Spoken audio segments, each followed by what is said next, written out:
পাত্র-পাত্রীর blood group যদি একই হয়ে থাকে তাহলে কি বিয়ে করা যাবে? নিঃসন্দেহ বিয়ে করা যাবে। পাত্র-পাত্রীর ব্লাড গ্রুপ এক হলে বিয়ে করতে কোনো সমস্যা হবে না, পরবর্তী কোনো সমস্যা হবে না। যে পাত্রী রয়েছে অর্থাৎ মা রয়েছে, বাচ্চা জন্মদানের পর বাচ্চার মার থেকে বাচ্চার যদি রক্তের গ্রুপ বিপরীত হয়, ধরেন মার রয়েছে পজিটিভ, বাচ্চার হচ্ছে নেগেটিভ, অথবা মার হচ্ছে নেগেটিভ, বাচ্চার হচ্ছে পজিটিভ, সেক্ষেত্রে এনটিডি নামক একটা ইনজেকশন রয়েছে, মাকে 72 আওয়ার্সের মধ্যে দিয়ে দিলেই পরবর্তী বাচ্চার কোনো সমস্যা হবে না।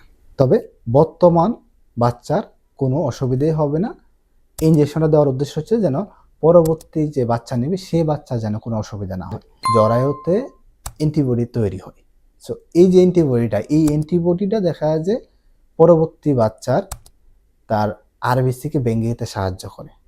এছাড়া হচ্ছে জন্ডিস করে, খারাপ কিছু সমস্যা সৃষ্টি হতে পারে পরবর্তী বাচ্চার। তো এক্ষেত্রে হচ্ছে এনটিডি নামক যে ইনজেকশন রয়েছে এই ইনজেকশনটা দিয়ে দিলে পরবর্তী বাচ্চার কোনো অসুবিধা হবে না।